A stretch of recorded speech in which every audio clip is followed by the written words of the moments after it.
Bonjour, bienvenue à Question de croire, un podcast qui explore la foi et la spiritualité, une question à la fois. Cette semaine, comment peut-on faire plus de place à la spiritualité dans nos vies?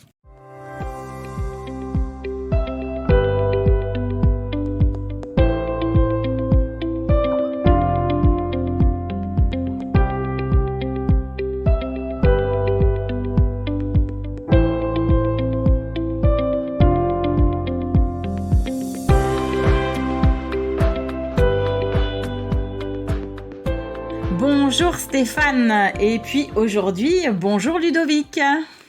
Bonjour. Bonjour. Alors aujourd'hui, chers auditeuristes, nous faisons fort puisque nous avons un épisode qui est en triplex. Généralement, on est en duplex, donc depuis la zone rhénane entre Strasbourg et Zurich, et puis depuis le Grand Nord canadien ou québécois. Mais aujourd'hui, nous avons rajouté quelque chose du sud, un petit vent du sud, par la présence de l'imam Ludovic Mohamed Zahed qui nous parle en direct depuis Marseille et qui sort d'un gros rhume. Bravo Ludovic d'avoir survécu à ce gros rhume. Bonjour Ludo. Inch'Allah. Merci d'être avec nous, ça nous fait plaisir. Merci à vous. Ça nous fait drôlement plaisir. Alors avec Stéphane, la collaboration est récente et fructueuse. Et puis avec Ludo, ça fait maintenant plus de 10 ans qu'on marche ensemble dans une France assez sécularisée, assez laïque, et qu'on essaye de parler aux gens avec le plus de justesse possible de notre foi et de notre engagement pour des communautés inclusives. Et d'ailleurs, dans nos chemins de foi, on a besoin de jalons. On est assez attachés les uns les autres à avoir des moments qui nous permettent de passer d'une étape à l'autre. Aujourd'hui, c'est une journée assez importante pour un christianisme qui aime les rituels, et c'est le mercredi des cendres. En contexte luthérien, ça peut faire sens. Une partie des luthériens respectent un peu ce rituel du mercredi des cendres. La majorité des catholiques le respectent aussi. Et je me demande, pour toi Ludovic, ça évoque quoi le mercredi des cendres, ce temps de préparation à Pâques ? Est-ce que tu te sens touché par ça ? Est-ce qu'il y a quelque chose qui ressemble un peu à ça en islam ? Ou est-ce que tu en es toi au niveau de ton calendrier liturgique ? Oui, cette période, c'est le début du mois qui précède Ramadan, qui est le mois du jeûne, qui est observé par tous les musulmans. Le mois de Ramadan, durant lequel on s'abstient donc de boire et de manger entre le lever et le coucher du soleil.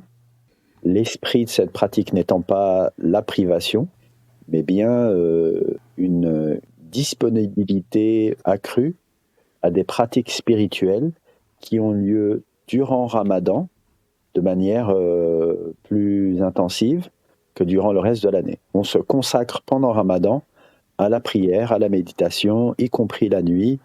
Donc c'est une très très belle période pour les musulmans. C'est une tradition familiale aussi, culturelle, familiale dans les pays musulmans ou dans les communautés de la diaspora. Il y a beaucoup de liens qui se créent pendant Ramadan, beaucoup de solidarité, beaucoup de partage.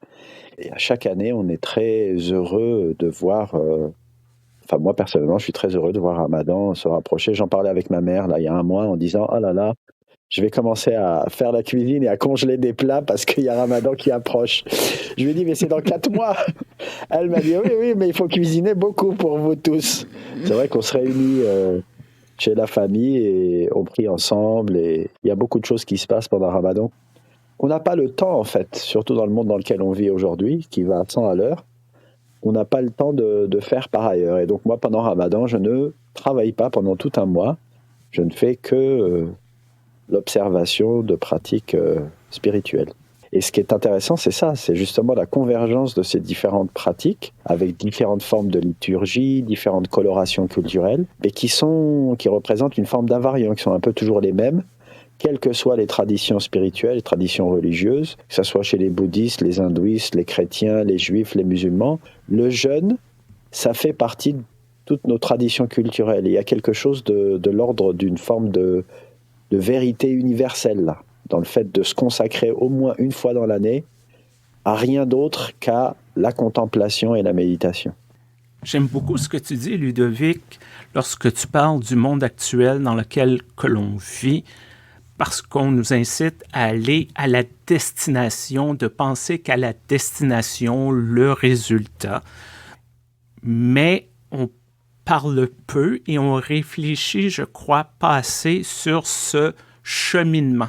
Un peu comme un pèlerinage, on dit il faut se rendre à telle ville, mais il y a tout le cheminement qui se fait, l'expérience qui conduit vers la célébration est souvent oubliée ou réduite à quelques trucs un peu réducteurs. Le carême, chez les chrétiens, les gens parlent de privation. Ici, on entend beaucoup, je ne mangerai pas de chocolat, je vais arrêter de fumer, je ne prendrai pas d'alcool.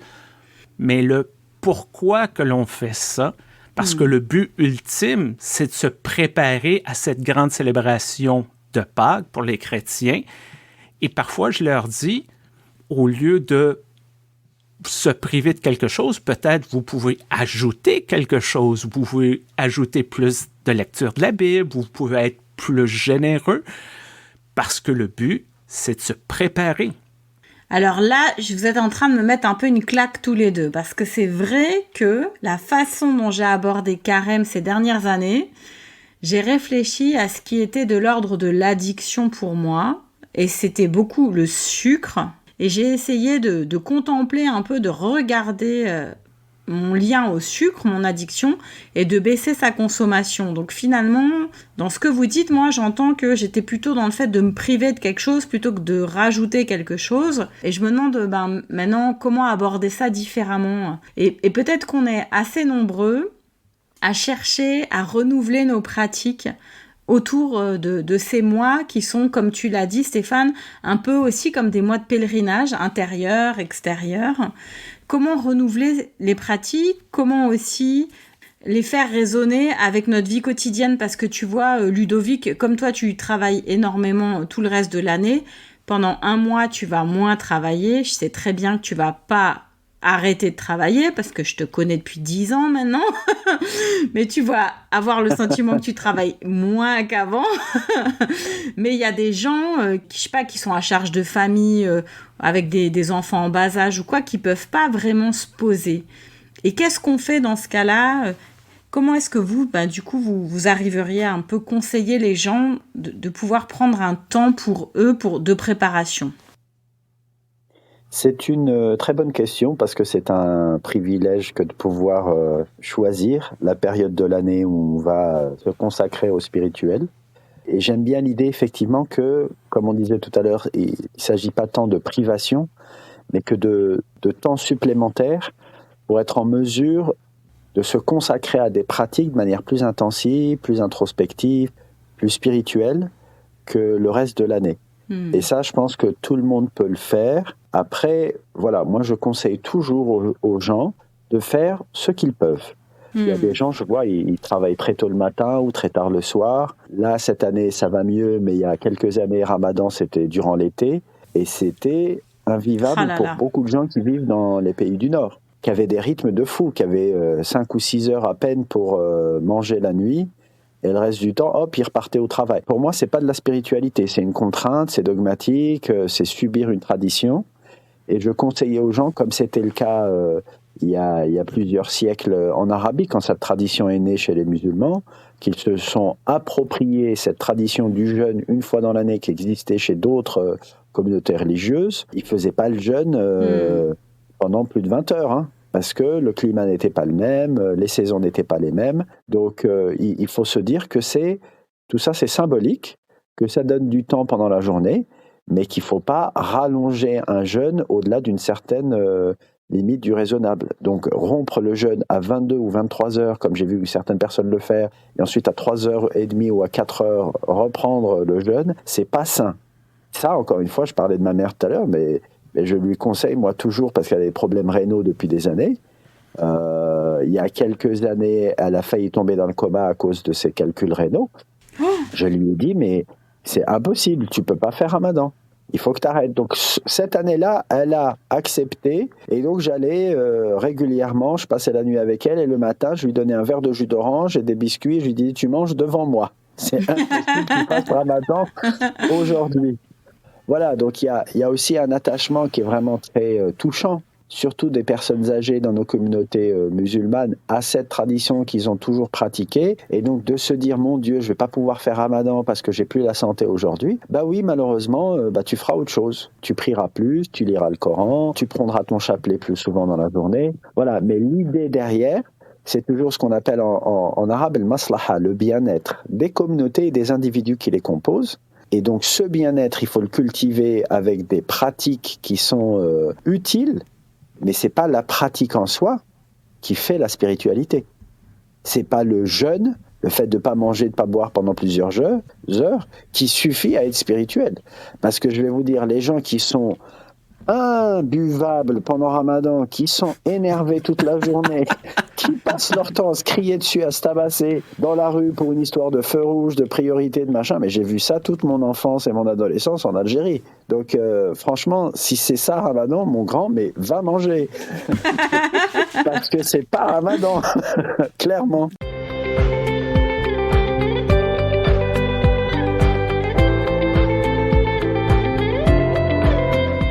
C'est vraiment beau que tu dises ça, Ludovic, parce que notre épisode précédent, on s'est posé la question, mais pourquoi il y a certains chrétiens et chrétiennes qui ont tel problème avec le yoga, le qigong, les huiles essentielles, tous ces trucs-là. Et on en est venu, Stéphane et moi, à se dire qu'en fait, c'est parce que souvent dans nos communautés chrétiennes, tout simplement, on n'était pas très fort avec le bien-être, justement. Et on voyait les gens se tourner massivement vers des pratiques, qu'on appelle New Age ou je sais pas quoi. Voilà, on aime bien coller des étiquettes aux autres. Mais en fait, ce que cherchent les personnes, c'est du bien-être. Et c'est quand même fou qu'on ait ce problème, en tout cas en monothéisme, puisque je vois que c'est un peu partagé aussi dans les courants musulmans que tu connais. On a ce problème avec le bien-être et on se demande, Stéphane et moi, mais comment proposer des chemins qui permettent aux gens de s'autoriser ce bien-être au nom de la foi. Et il y a le bien-être personnel et comme tu as dit, Ludovic, il y a le bien-être collectif aussi. Parce que certaines personnes, ils vont dire, moi, je fais ma pratique religieuse, c'est mon âme, c'est ma personne. Mon voisin crève de faim, je m'en fous. Moi, je vais être justifié devant mon Dieu. Je suis conscient que j'appartiens à une église qui carbure à la justice sociale, mais s'assurer aussi que son frère, sa sœur, son voisin ait de quoi manger ou a tout ce qu'il, elle ou il faut, ça coûte parfois rien. Donner un coup de main, rendre service, ça prend quoi? 30 secondes maximum et on n'a même pas besoin de dire « Oh, en passant, je suis chrétien et je fais une bonne action pour toi. » Non, pas besoin de faire ça. On aide, ça coûte rien et c'est le tissu social qui s'en retrouve amélioré. C'est les conditions de vie peut-être des plus vulnérables qui s'en retrouvent améliorées. Donc, il y a, pour utiliser une expression chrétienne, il y a un salut personnel, mais il y a un salut collectif aussi à essayer de rechercher. On parle souvent du peuple de Dieu, mais justement, on ne parle pas des individus de Dieu, on parle du peuple. Il y a une notion collective dans tout ça.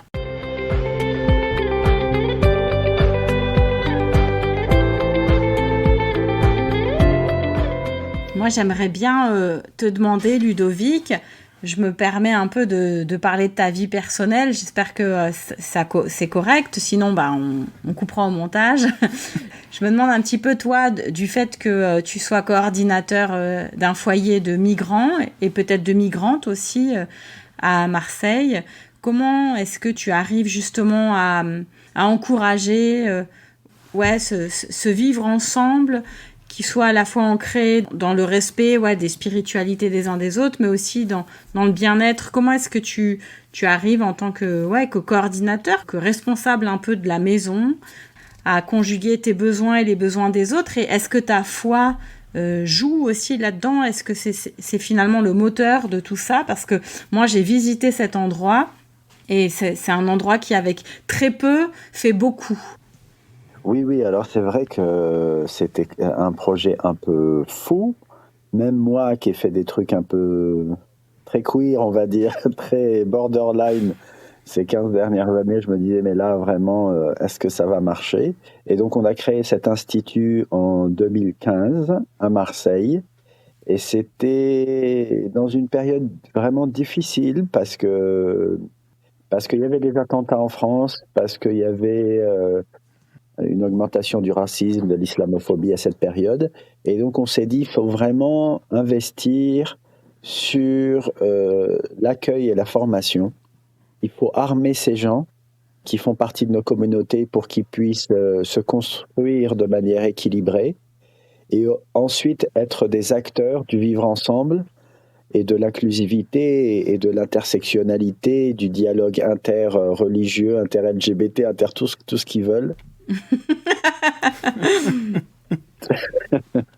Parce que de l'autre côté, en fait, ça rigole plus du tout. Et c'est en train de virer à limite la guerre civile, quoi. Donc voilà, on s'est engagé là-dessus. Aujourd'hui, on a eu raison de le faire, mais très honnêtement, même moi, je me disais, si ça marche pas, on fera autrement.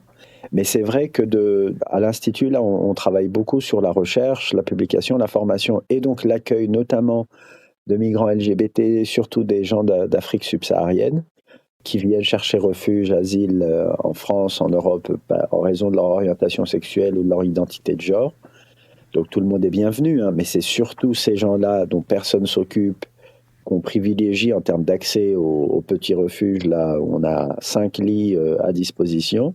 Et puis on a une petite salle de formation et un bureau à l'étage où on peut travailler sur des bouquins, des articles, etc. Donc c'est vrai que ça se développe plutôt très bien, mais c'était pas du tout gagné d'avance. Et je me faisais la réflexion encore, avant de commencer l'interview, il y a 1 heure, là, je me disais, mais quand même... C'était un pari fou. Et il y a une nouvelle année qui s'ouvre. Et chaque année, je me dis, mais c'est pas possible, on tiendra pas, on pourra pas faire plus. L'idée, c'est pas toujours de faire plus, mais il faut quand même pas se jeter des lauriers et dire, ah, c'est trop bien, on a fait trop bien des choses. Et on peut s'arrêter maintenant parce que malheureusement, il y a plein de boulot et c'est qu'une toute petite goutte d'eau. Mais c'est vrai que chaque année, je me dis, mon Dieu, mais merci pour tous tes bienfaits, c'est juste incroyable.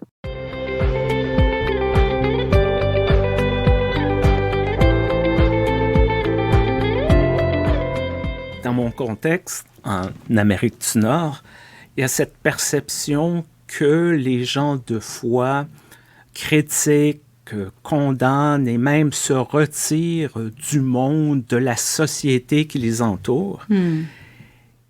Et dans des ministères comme le tien, Ludovic, comme plein de ministères qui nous entourent, de voir des gens qui, au contraire, disent « Je vais m'investir dans ce monde qui est imparfait, qui est brisé, où il y a de l'abus, et de dire, au nom de ma foi, je vais faire quelque chose, je vais essayer d'améliorer à petite échelle la vie des gens. » Je crois qu'on n'en parle pas suffisamment de cette réalité. Oui, et c'est Jésus, paix et bénédiction sur lui, qui dit dans la Bible, des pauvres, vous en aurez toujours. Bravo, ouais. Ludovic, t'es bluffant, toi, vraiment. Merci. Et est-ce que le rapport à la pauvreté, en fait, aux inégalités sociales, c'est quelque chose de secondaire? Donc c'est un truc qu'il faut faire un peu le dimanche, ces bonnes œuvres, ou le vendredi pour les musulmans? Ou est-ce que c'est quelque chose qui doit être central, en fait, dans notre représentation du religieux? Est-ce que le religieux, c'est là pour lutter contre les inégalités et donc créer une société plus juste? Ou est-ce que c'est juste quelque chose qui nous permet de nous sentir bien, nous rassurer, comme disent beaucoup d'athées? J'ai un ami... quand il est bien, il est très croyant, comme une vieille dame. Oh mon Dieu, merci mon Dieu. Et dès qu'il n'est pas bien, il passe son temps à insulter la religion, à nous dire que ça ne sert à rien et que c'est pour se rassurer. Ben, je dis oui, ça peut être pour se rassurer, mais comme toute forme de représentation du monde, y compris l'athéisme. Mais je ne pense pas que moi, je m'en sers dans mon quotidien pour évoluer dans ce sens-là. Je n'ai pas besoin d'être rassuré. J'ai besoin de donner du sens à ce que je fais, à ce que je vis. Ça, oui, ça c'est clair. Que sans philosophie de vie, sans background comme ça, comment on appelle ça, sans colonne vertébrale spirituelle, je ne pourrais pas imaginer ma vie. J'ai essayé pendant quelques années parce que la seule représentation que j'avais du religieux en débarquant d'Algérie après la guerre civile ici à Marseille, c'était une représentation fasciste et patriarcale. Enfin, après, j'ai compris que c'était pas ça la religion. En tout cas, c'est pas la seule représentation du religieux. C'est aussi la religion, malheureusement. La religion, c'est tous les religieux. Donc, l'islam, c'est aussi, malheureusement, à certains moments, du fascisme, du patriarcat, du terrorisme. Mais il est hors de question que ça ne soit que ça. Il ne faut pas abandonner le terrain à ces gens-là. Et le religieux, c'est pas que de l'élitisme et du cléricalisme et du dogmatisme. Ça peut être quelque chose de très inclusif, de très vivant, de très au service, en fait, des gens qui en ont le plus besoin. Je dis parfois, et certaines de mes collègues détestent, une personne qui se présente jamais au temple, à l'église, à des lieux de culte, mais qui vit les principes religieux, c'est peut-être aussi bon, voire meilleur, parce que c'est incarné tous les jours de la vie, tous les jours de la semaine, au lieu d'1 heure, 90 minutes par semaine. Non, juste une petite anecdote. Moi, Ah, on adore les anecdotes, nous.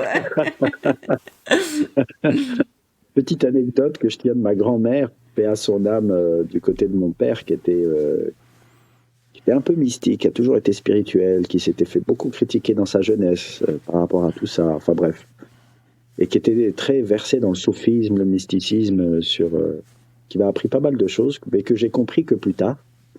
Et elle me racontait cette histoire d'une certaine Fatima qui vivait sur une île déserte, qui ne faisait pas grand-chose de ses journées à part manger, dormir et dire « Dieu me connaît, tu me connais Fatima, et moi je te connais et je pense à toi. Oh mon Dieu, je pense à toi tous les jours. » Et un jour, il y a un bateau de voyageurs musulmans qui s'est échoué sur cette île. Et puis, bon, voilà, ils prennent le temps de réparer leur bateau, ils font connaissance avec cette certaine Fatima et elle les voit à un moment prier. Donc elle se dit, ah ben c'est merveilleux, il faut absolument que vous m'appreniez à prier parce que moi je ne sais rien dire à part je t'aime mon Dieu, je pense à toi. Et donc ils lui apprennent à prier, ils réparent leur bateau et vient le matin où ils s'en vont. Et elle les voit au loin, elle leur dit au revoir et tout à coup elle se dit, mince, j'ai oublié comment prier.